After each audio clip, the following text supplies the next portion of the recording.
I slept with my boss. Big deal. Don't look so shocked. That was the moment. Right there. 6 words, slurred just enough to make me wonder if she'd rehearsed it. 6 words that turned a regular Saturday night into something I'll never forget. She dropped her suitcase near the stairs, kicked off one heel but left the other on for dramatic effect, and laughed like she was in on some private joke.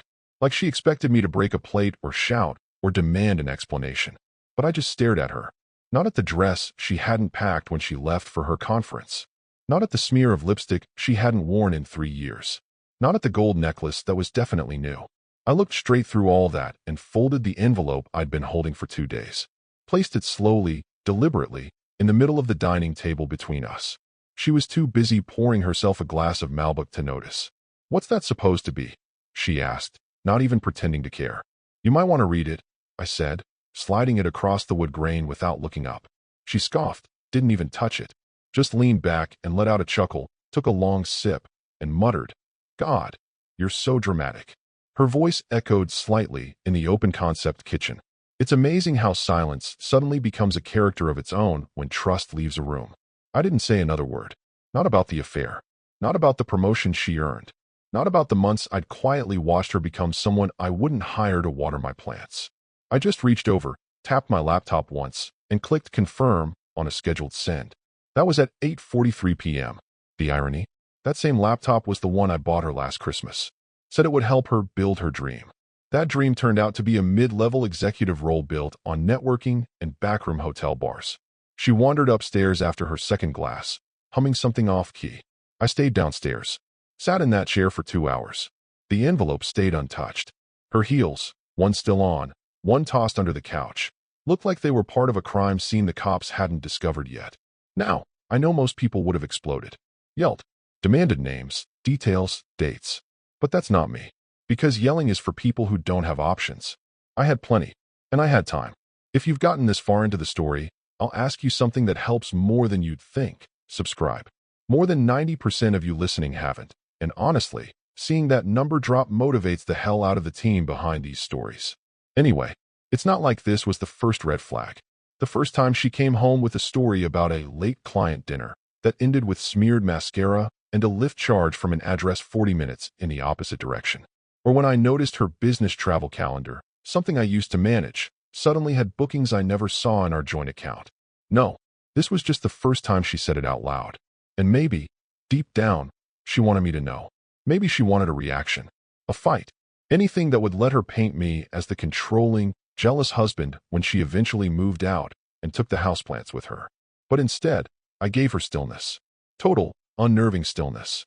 Because while she was in Chicago getting drunk on hotel rooftop bars with her boss, someone I used to exchange holiday cards with, I was writing a speech. One I knew would never come from her mouth. One that would sound exactly like her, until it didn't. It started out flattering, idealistic. Corporate values, community impact, ethical leadership. Then, halfway through, it shifts. The details get specific. Dates, names, locations. Enough to make any ethics committee's ears bleed. And it wasn't just words. There were attachments, screenshots, bookings, data, all embedded neatly in the metadata of the final keynote draft I scheduled to send at 9 a.m. Monday morning to 12 board members, for partners, and 2 media contacts. I even included a short note from her personal account, which, by the way, she left logged in on our shared iPad 6 months ago. She never once looked at the envelope, never once asked what was inside.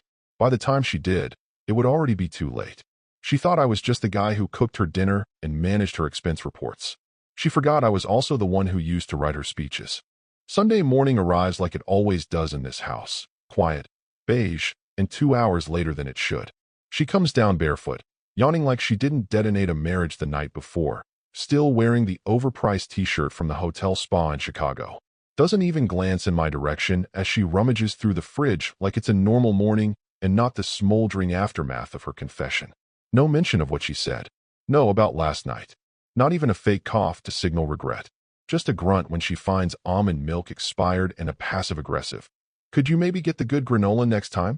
I'm outside, hedge trimmers in hand, garden gloves on, pretending to care about the shape of the boxwoods. She assumes I'm sulking, that I'm emotionally constipated, the way she likes to describe me to her friends. The truth? I'm counting down the minutes to 9:03 a.m. because that's when the first email drops. 8:47. She scrolls her phone absent-mindedly while sipping bad coffee. 8:52. A new email dings. Subject line: Proposed keynote, Ethics and Legacy in Leadership. Sender: herself. Or rather, her professional Gmail, the one she uses for side gigs, secret dinners, and off-the-record calls with her boss. She frowns at it, but only for a second. Must assume it's a draft she forgot to delete. Her ego's always been louder than her caution. She opens the email, schemes 2 lines, then mutters, "Ugh, who writes this crap?" I'm watching from the window now. I see the exact moment her eyes hesitate on the title slide. There it is. Our kitchen table. Her name on the first page. Her headshot in the corner. And the words, Ethics and Legacy in Leadership, plastered underneath like the tagline of a cruel joke. But she doesn't read it. Not really. She scrolls, pauses at the halfway point, then closes the app like it's beneath her. Tosses the phone on the counter. Rolls her eyes. Sheesh. He's seriously doing the cold shoulder thing, she says to no one.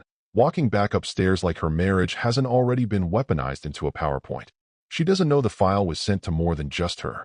She doesn't know that every image, every line, every piece of phrasing was reverse engineered to sound exactly like her voice. Until the moment it wasn't. She doesn't know I included embedded hyperlinks, clickable receipts tucked into bullet points, masked as citations, conference expenses that never matched the actual venues, line items for client dinners in cities where no client existed, hotel stays that didn't align with her itinerary. She doesn't know that each of those links tracks opens, views, click-throughs. I do, because I built the spreadsheet behind them. It's still early. She thinks she has the upper hand. Thinks her little late-night confession was just a moment of transparency, one of those buzzwords she likes to toss around during her HR seminars. Let her think I'm outside stewing over it. Let her think this is about a broken heart or wounded pride. I'm not angry. I'm curious. Curious how long it'll take her boss to realize that speech, the one attached to her name and email, contains the beginning of a very public and very specific ethical crisis. And the clock is ticking, because while she's upstairs brushing her teeth, humming Taylor Swift, the list of recipients is already reviewing it. Some of them will just skim. Some will forward it to their assistants. But at least one board member with a conscience or a vendetta will read every single word. And when they do, they'll recognize the voice behind it. Not hers. Mine. Monday, 8:02 a.m. I'm on the back deck, coffee in one hand, watching the neighbor's dog bark at a squirrel like it's a personal insult. The world is blissfully normal, for now. Inside, she's on her second cup, scrolling through her phone like she's shopping for throw pillows, completely unaware that the oxygen in her career is about to be sucked out. Then my phone rings. Unknown number, but I already know. I answer with a casual yes. There's a pause. The kind you only get when someone is trying to sound composed while the room around them is on fire. Then, this is Darren. His voice is tight. The kind of tight that happens when someone's standing in an office with soundproof glass and one hand pressed over the receiver so the assistant doesn't hear them panic. I just got the keynote draft, the one titled Ethics and Legacy. Did she who wrote this? I sip my coffee. Black. No sugar. Where did it come from, he demands. Who did you send this to? What the hell is this last section? I hear a muffled sound in the background. A woman's voice, maybe his assistant, asking if he's ready for the 8:15 call with the PR lead. He snaps at her. Push it. 10 minutes. Silence on the line. I let it hang for just long enough before replying. It's scheduled for auto-release to all board members at noon. Unless I manually cancel it. His breath catches. I can practically hear his tie tightening around his neck like a noose. You're bluffing, he says, but it's weak. Even he doesn't believe it. Am I? Click. The line goes dead. Inside the house, I hear the sound of the shower starting. She's humming. That same off-key hum she always does when she thinks she's gotten away with something. She still has no idea. Darren hasn't called her yet. Because Darren is currently in his office, hands on his head, realizing that the woman he's been sleeping with is about to go viral. Internally, at first, with a speech that details, in nauseating precision, just how far he's gone to manufacture her assent. He's realizing the dates match. The timelines fit. The line about recognizing leadership potential during unconventional hotel conferences isn't as subtle as he thought it was on first skim. And that final paragraph? The one that starts with, I once believed merit alone defined success, until I watched a man trade integrity for intimacy and call it mentorship. Yeah, That part's already been read by 2 assistant VPs and a senior partner who hates Darren's guts. My inbox is quiet. That's by design. The real chaos is happening in theirs. I take another sip. By 9 a.m., I know they'll start calling each other, asking questions, trying to confirm the origin. But it's clean. No fingerprints. Just the illusion that she sent it, like she always does when she wants credit for something she barely skimmed. She hasn't noticed the calendar notification I left on her phone. Noon today. Keynote. Board preview release. I watch a cardinal land on the railing near me. It stares at me for a second, tilts its head, then flies off. Free. Untethered. Darren, meanwhile, is pacing. He's thinking about the compliance forms he falsified, the HR disclosures he omitted, and how many people in that building would love an excuse to see him fall. He's calling his lawyer by 8:30. By 9 o'clock, someone in the communications team will be asked to hold all external press queries. By 10 o'clock, he'll be sweating through his shirt. And by noon, if I don't lift a finger, that little draft will finish what she started Saturday night. Only instead of wounding me, it's going to amputate them. No shouting, no police, no scandals in the tabloids. Just emails. And silence. 10:15 a.m. Top floor. Closed doors. Blinds drawn. No coffee served. Darren's in the executive conference room with a printout of the speech fanned out across the polished mahogany table, red Sharpie in hand, like a man trying to dissect a bomb he already knows has gone off. 2 senior partners sit across from him, stony-faced. The head of internal communications is scrolling, muttering under her breath. HR's director, tight-lipped, has her arms crossed and won't meet his eyes. This opening, Darren says, voice shaky but trying to perform calm. It's clearly just aspirational. The values, the mission, it's not damaging. Yet. But nobody responds. Because they've already read past the opening. They've already seen the turn. The halfway point. It shifts from corporate optimism to a slow, quiet evisceration. The tone changes so subtly. It's like a magician palming a knife during a handshake. Leadership, it says, requires more than charisma. It demands integrity in private and public, especially when promotions, mentorship, and travel budgets intersect with personal desire. Someone clears their throat. Then comes the part that makes Darren's hand visibly shake. Last October, during a client summit in Denver, a senior executive approved a lateral hire with no interview panel, no HR oversight, and a resume that had not been independently verified. No names, no direct accusations. But the subtext isn't subtext. It's a spotlight with receipts. Every executive in that room remembers Denver. The same Denver trip that Darren insisted on approving last minute. Alone, with her. The director of compliance leans forward. This is not a speech. This is an internal indictment. Darren tries to wave it off. It's exaggerated. She probably didn't realize. HR cuts him off. So she did write it. Darren freezes. One of the partners picks up a page. It's written in her voice. But cleaner. Tighter. This doesn't sound like someone spitballing. This was crafted. Designed. And then, the final paragraph. It doesn't accuse. It condemns. Integrity begins where hypocrisy ends. And for some, that line was crossed a long time ago. No one speaks for a long beat. Then the PR lead murmurs. This was sent from her email. Drafted on our internal template. With full access credentials. Embedded metadata confirms timestamp sync with our board calendar. It's airtight. Darren tries again. I'll talk to her. She can clarify. Another partner interrupts. You're not talking to anyone. Legal will. The door opens. A junior assistant leans in with wide eyes. The general counsel wants 5 minutes of everyone's time. And someone from compliance just requested to pull HR audit logs from last year's promotion cycle. HR stands. We're already exposed, she says. This isn't a cleanup. It's triage. Darren collapses into the leather chair, eyes on the final line again. He knows what it means. It's not just about him sleeping with a subordinate. It's about every decision she benefited from. Every policy bent. Every skipped review and waived requirement. All under the illusion of merit. Because now the board has a question they can't ignore.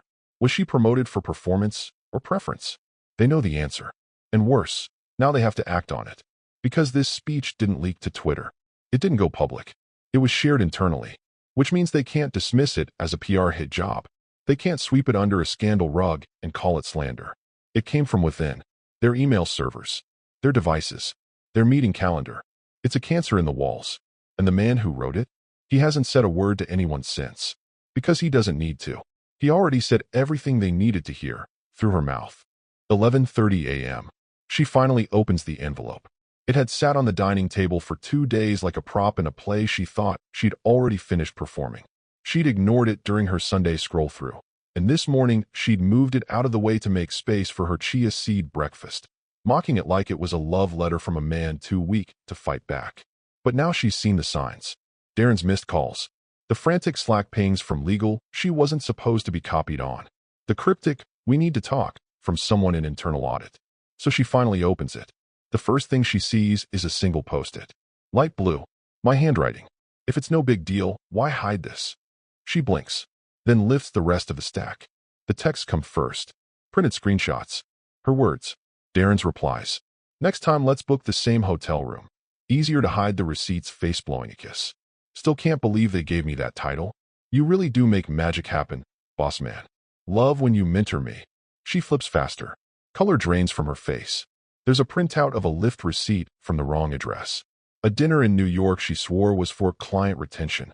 But the receipt says 2 entrees, no alcohol, because they brought their own bottle. I remember finding that one tucked in the back of our shared account. Then come the hotel invoices. Cross-referenced. Circled. Lined up with her calendar. Some are from cities she never told me she'd visited. One of them even shows the networking conference she claimed to attend was actually a spa resort with no conference center on site. She stops halfway through, clutches the table for balance. Then, finally, she reaches for her phone. Thumbs flying, she opens messages. Me, last seen 2 hours ago. She types, "Can we please talk? I didn't mean to hurt you like that. I didn't think you'd." She hesitates. Deletes. "Let's fix this before anyone else gets involved. You're making it worse for both of us." Sends. The bubble appears for a second, then disappears. Then a single response comes through. Not from me. An auto reply. This number is no longer monitored. All communication must go through legal representation. If you have retained counsel, please direct them accordingly. She reads it 3 times. Her hands start to shake, because for the first time, she realizes there's no back channel. No apology she can weaponize. No late-night talk where she spins herself as the victim of an emotional disconnect or growing apart. That door? Shut. She rushes to email. Tries my personal. Then my work email. Blocked. She opens WhatsApp. Nothing. Tries Facebook Messenger. Blocked. Signal? No match. LinkedIn? She sees I deleted my profile this morning. It hits her all at once. She's not dealing with a man trying to salvage a marriage. She's dealing with someone who's already out. And worse, someone who knows everything. She calls Darren. Voicemail. She texts, "You need to get ahead of this. I didn't send that speech. You know that." No reply. Because Darren's in a separate war room now, trying to explain to the board how a speech with embedded evidence, tracked clicks, and HR-violating admissions was sent from an account with his name in the contact history. And she's no longer his leverage. She's the weight dragging him down. Back at the kitchen table, she stares at the envelope like it might grow fangs. Because the truth isn't just printed inside it. It's already been sent, forwarded, read, discussed, and her hands are empty, except for a phone that now speaks in legal disclaimers. That afternoon, she's ushered into the boardroom by an assistant who doesn't make eye contact. The kind of assistant who once laughed at her jokes and used to call her by her first name. Now it's just, "They're waiting for you inside." She steps through the glass doors expecting a seat at the table. There aren't any. No chairs. No pleasantries. No catering spread like usual. Just a long, cold table and 3 people standing on the other side of it. The CEO, the Director of People and Culture, and the Head of Corporate Compliance. Each has a folder. None of them offers her a smile. She stands there, arms folded, trying to project composure, but she knows what this is. "Ms. Brandt," the CEO begins, voice clipped. "We've convened this emergency meeting to address the draft keynote that was circulated this morning." She opens her mouth to respond, but he holds up a hand. "One question, and only one," he says. "Did you at any point during your promotion cycle last spring disclose a personal or romantic relationship with your direct superior, Mr. Collier?" The silence that follows feels like it lasts an hour. Her eyes dart from face to face. She licks her lips. I wasn't aware it needed to be formally declared. We weren't exclusive. It wasn't." The Director of People and Culture slaps a small pile of printouts onto the table. The top page, the company's internal disclosure policy. Highlighted section, all romantic, sexual, or financially intertwined relationships between direct report and supervisor must be disclosed prior to eligibility for promotion consideration. She freezes. We were. She starts, but the words trail off. It was brief. Just 2 trips. A few dinners. The compliance officer taps the next document in the pile. We have 6 hotel bookings linked to company expense accounts. 12 meal reimbursements listed as client-facing. All signed off by Mr. Collier, and all aligning with your joint travel. Her fingers twitch. She looks to the CEO for some signal of leniency. There isn't one. The board, he says, is not only concerned about ethics. We are now legally exposed. She tries to reach for the documents, but the HR director moves them an inch away. Subtle, deliberate. This draft speech, the compliance officer says, has now been opened by 6 directors, 2 external consultants, and was mirrored into our investor relations drive before it could be recalled. She doesn't understand. Mirrored, downloaded, indexed, shared. The room is still, except for her breathing, which is getting shallower. The HR director folds her arms. You knew the policy. You signed the updated handbook yourself. It's time-stamped. Her voice cracks now. I didn't. Look, Darren never brought this up. He told me it was fine, that it wouldn't be a big deal. The CEO cuts in, tone razor-sharp. And now you're trying to pin this on your superior? She tries to walk it back, but the trap has already sprung. Because that's what this meeting really is. Not a conversation, but a formality. The kind they have when the conclusion's already been reached. The evidence is printed. The policy is clear. The damage is spreading. There's a thud at the end of the table as a plain white envelope is placed in front of her. She stares at it, then looks up. What's this? The HR director answers. A notice of voluntary leave pending internal investigation. She blinks. Voluntary. If you don't sign, we'll proceed under breach of contract, which means termination, immediate loss of benefits, and revocation of your pending stock options. If you sign, we initiate an internal review. You retain minimal benefits, and we'll discuss your departure quietly. She looks down at the paper. No chair to collapse into, just her own legs beginning to give. She wants to scream, to deny it, to say she was framed, that someone planted it all. But she knows what's in that speech. She barely read it, but she felt the tone, saw the trail. And it's not just the data. It's the voice behind it. The one she thought she could humiliate and move past. She reaches for the pen. Signs. Her hand barely holds steady. And for the first time, she realizes she's not in a room full of enemies. She's in a room full of people who used to trust her, used to root for her. And now they just want her gone before she burns the rest of the building down. An hour later, she's outside, pacing the sidewalk near the HR entrance, her phone gripped so tightly it might crack. The company car is already disabled. Her access badge doesn't scan anywhere. She's officially on leave, which is corporate speak for excommunicated. But she still has one move left. Jason Morrow, head of PR, charismatic, loyal to a fault. Always the one to cover things when Darren fumbled a quote or she slipped a number in a panel.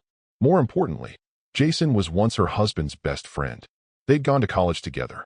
Same dorm, same baseball team. She'd even toasted at Jason's wedding. For years, she'd called him Jay, joked that he was the safe one between her and her husband. So she dials. It rings, and rings, and rings. Straight to voicemail. She tries again. This time, leaves a message. Jason, it's me. Listen, I need your help. Something's going on, and I know you've probably heard about the email. I didn't write that speech. I wouldn't. I couldn't have. You know me. Please call me back. She ends the call, waits. Nothing. Minutes pass. She refreshes her inbox. Still nothing. So she tries his office line. Blocked. She stares at the phone like it just slapped her. Then something clicks. Not panic, yet. Just confusion, quickly morphing into something colder. She opens LinkedIn. Finds Jason's profile. Scrolls to the bottom. University of Michigan, class of 2007. Minor in Communication Studies. Co-founder, Legacy Speechwriters Circle. Wait. Co-founder. Her thumb hovers. She hadn't heard that name in over a decade. Back when her husband used to do small-time consulting gigs and wrote keynote drafts for newly minted execs trying to sound smarter than they were. She always rolled her eyes at it. Legacy Speechwriters Circle. What? A secret club for overeducated sad men with metaphors. Jason was his partner in that. She never gave it much thought. Until now. She scrolls again. 4 months ago, Jason was quietly promoted to strategic brand integrity oversight. A newly invented title. No announcement. No press. Just enough of a shift to give him privileged access to internal servers, including the one the email came from. The one with restricted permissions. Only 3 people could send from it. The CTO, Jason, and Darren himself. Her chest tightens. It wasn't just her husband. He had help. Jason had been silent not because he was disgusted or ashamed, but because he was in on it. She opens her company's IT security policy, starts digging, finds the server code on the metadata report Darren mentioned in the boardroom. There it is. Circle 03. Her stomach drops. Legacy Circle. That dumb little consulting group. It wasn't a hobby. It was the delivery system. He didn't just send a speech. He used their own infrastructure, their brand language, their formatting, their tone. Jason crafted the first half to sound like her greatest hits. Her cadence, her structure, her catchphrases, her signature pause after joke rhythm. The rest, carefully constructed to bring the guillotine down halfway through. It was a trap, and she walked into it like it was a runway. Jason never picked a side. He'd always stayed neutral, safe. But now, 12 years after a favor her husband once pulled, helping Jason keep his scholarship after an academic scandal no one ever knew about, he cashed it in. Not for money, for silence, for leverage, for revenge. And she is completely alone. No more Darren. No more Jason. No husband to grovel to. No friend to run cover. Everyone she once used, slept with, stepped over, or leaned on has turned their back. She isn't just isolated. She's surrounded by silence that chose not to save her. And that's when she realizes he didn't just expose her. He outnumbered her. Tuesday morning. She's dressed better than she has in weeks. Navy power suit. Hair done. Full makeup. It's a calculated look. Polished. Measured. The outfit of someone who's here to fix a misunderstanding, not beg for a job. She even adds a small silver pin to her blazer. Part of the company's old branding from 5 years ago. A callback to loyalty, legacy, history. She parks in the visitor lot. No assigned spot anymore. The first red flag? No one opens the side door for her. She waves at the receptionist through the glass. Amy, who used to bake her birthday cookies, and Amy pretends not to see her. She taps her badge to the reader. Red light. No beep. She tries again. Same result. She presses the intercom. This is Julia Brandt. I'm here to speak with HR and the CEO. The line clicks. A pause. Then, please wait in the vestibule. Moments later, 2 uniformed security officers arrive. Not aggressive, not rude, but not there for customer service, either. Ms. Brandt, the older one says with professional detachment. We'll escort you in. She straightens her shoulders. That won't be necessary. I know the way. They don't move. It's policy, the younger one says. You're currently listed as on restricted access pending inquiry. We'll accompany you to legal. She feels the heat rising in her chest. But outside, through the tinted glass, people are watching. A cluster of junior staffers at the coffee truck. A product manager she mentored. One of the interns from last summer whispering behind his cup. She nods once. Sharp. Controlled. And walks ahead like she's leading them. Inside, everything is too quiet. The usual Monday through Tuesday buzz of meetings and calendar huddles is muted. She walks past the glass conference rooms where she once ran leadership briefings, past the rows of desks where people used to lean in to ask for advice, and now lean away as she passes. She enters legal. No coffee. No chairs. Just a single folder on the end of the table. And one woman, Susan from HR, sitting with a corporate lawyer in a navy dress. Neither says hello. Susan gestures. Ms. Brandt. We've already discussed this yesterday. This is your acknowledgement of voluntary leave pending internal investigation. Signing it confirms your agreement to comply with internal review protocols, maintain confidentiality, and waive severance contingencies pending final decision. Julia opens the folder, reads the first line. Voluntary leave, code 72 INV, executive misconduct under review. She blinks. Voluntary, she says, her voice quieter than she intended. Interesting choice of word. The lawyer doesn't smile. It's voluntary because the alternative is immediate termination with breach of ethics citation. That would trigger a full external inquiry and immediate shareholder disclosure. Julia hesitates. Her fingers tap the table once, twice. What if I refuse to sign? Susan folds her hands. Then we contact your legal representation. And the board escalates. A long pause. Her jaw clenches. I built this department. We know. I spoke at 3 national conferences for this company. We were at one of them. I've saved 2 mergers with my internal initiatives. And this morning, 3 of our major partners requested a pause on current contracts pending this investigation. That stops her. A pause so full, it's deafening. She picks up the pen, the one placed neatly beside the form, uncapped, waiting. Her hand hovers. She doesn't want to give them the satisfaction. But outside the office, just past the fog glass, she sees Darren. His posture says it all. Shoulders slumped, eyes forward, not looking at her. He's not here to fix anything. He's here to not be her. She signs. Not neatly, not cleanly. The pen slips slightly, but it's enough. Susan nods, takes the folder, slides it into a sealed envelope. You'll be contacted for follow-up interviews within the week, the lawyer says. Please avoid direct contact with current employees until the review concludes. Julia stands. The guards are already behind her. She walks out, not quite as fast, not quite as proud, past the glass walls, past the stairs. Outside, her reflection in the tinted glass looks different, smaller. And this time, when she pushes through the door, no one holds it for her. Thursday morning. She gets the call at 7:12 a.m. sharp. No pleasantries, just a clipped message from a block number. Board meeting. 9 o'clock, attendance required. Legal presence confirmed. She doesn't ask questions. Doesn't need to. This isn't a check-in or a clarification. This is the end. She arrives 10 minutes early. Wears black this time. Not the tailored kind meant to signal strength. Just the kind that doesn't wrinkle when you're sweating through it. Her heels feel heavier today. Her confidence? Hollowed out, like the echo of her own keynote quotes now used against her. The receptionist doesn't say a word. Just motions toward the elevator and presses the button without eye contact. Floor 20. Executive boardroom. Glass walls, sharp corners, and air conditioning calibrated to keep people uncomfortable. She steps inside and knows instantly. This room was never meant for her anymore. They're already mid-discussion. 12 people seated around the long table. All eyes locked on printouts, tablets, and one massive screen at the end of the room displaying a report she's never seen before. One chair remains. It's next to the in-house counsel, with a name placard that reads External Legal Representation, Observing Only. It's not for her. She stands behind it. No one invites her to sit. Darren is there, at the far end, eyes glued to a legal pad. He doesn't glance up, doesn't nod.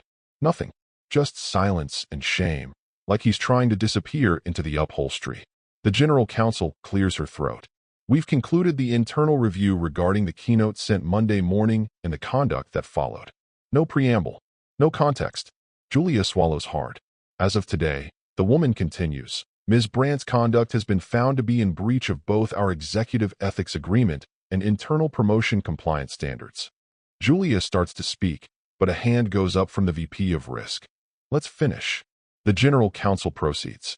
Due to these violations and the potential long-term reputational damage incurred by the unapproved internal communication, Ms. Brandt's severance, stock options, and transition package are revoked under Clause 6B, termination for cause. She freezes. It's official. 34 pages of benefits and soft landings, gone. The screen changes. A new slide appears. Updated consultant engagements. Q3 forward. And there it is. Her husband's name. Samuel Brandt. Keynote contributor and strategic communications consultant, contracted. She doesn't blink. Someone near the end of the table murmurs under their breath.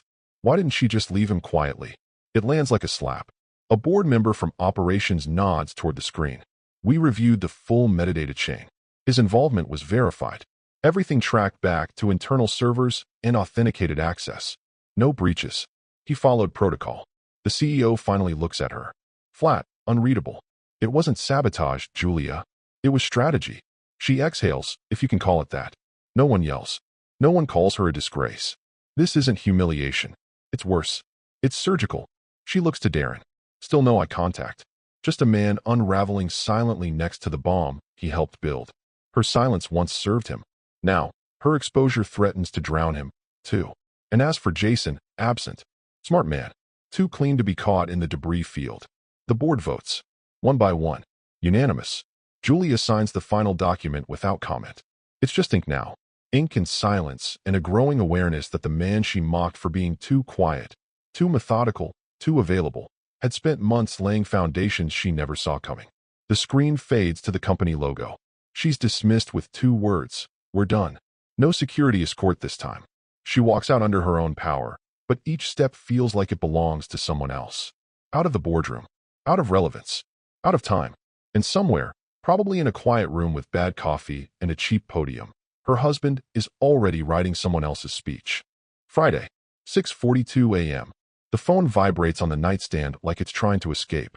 She stares at the screen, sees the name, and hesitates. She hasn't heard his voice in days. Not since the meeting, not since she saw him flinch when her name was mentioned in front of the board. And now? Now he's calling from a personal number. No office redirect. No assistant. No legal buffer. She answers.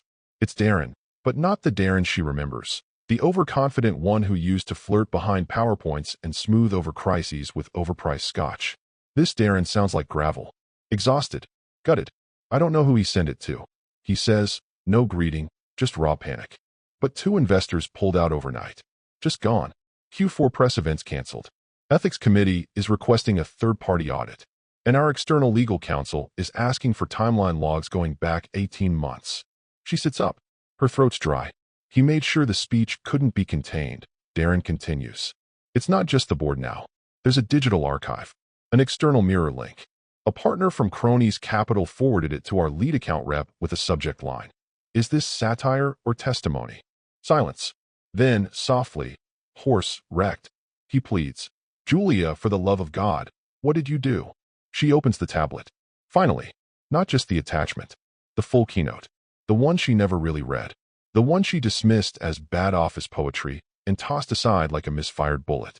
She scrolls. At first, it's the same surface-level fluff, values, ethics, corporate alignment. But then the shift. The careful insertion of narrative. Names redacted, but timelines chillingly specific. The moment in Denver. The unsanctioned promotion. The rescheduled conference that never existed. Each detail stitched in with surgical precision. And woven through it all is tone. Not angry. Not bitter. Measured. Knowing. Strategic. She keeps scrolling until she hits the last paragraph. The one line that's now circled in red in the investor's forwarded copy.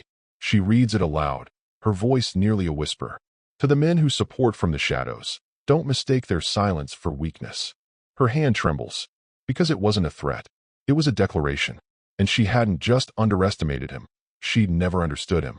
Across town, in a modest lecture hall at a community college, he stands behind a scuffed wooden podium. The kind of place where people speak because they believe someone, anyone, might listen, not because they're being paid to. He adjusts the microphone, places a small Bluetooth speaker beside it. A crowd of maybe 40 people, mostly students and 2 faculty members, look up from their notebooks. He clears his throat. This was originally written for someone else, he says, calmly. But now, I think you'll appreciate it more. And he begins. No flashy visuals. No applause. No viral cameras. Just his voice. And the speech that burned down an empire built on performances. A speech that turned the humiliated into the author of reckoning. He doesn't gloat. He doesn't even look satisfied. But there's something in his voice, steady, warm, resolved. Not revenge. Not glee. Just ownership. Back in her condo, the phone slips from her hand. Hits the carpeted floor with a thud. Her career's gone. Her reputation? Shredded in whispers and email threads she'll never be copied on again. And him? He's not even looking back. Because the man she laughed at, mocked, cheated on, and dismissed as her safe little house husband? He wrote the last word. And made damn sure she'd hear it.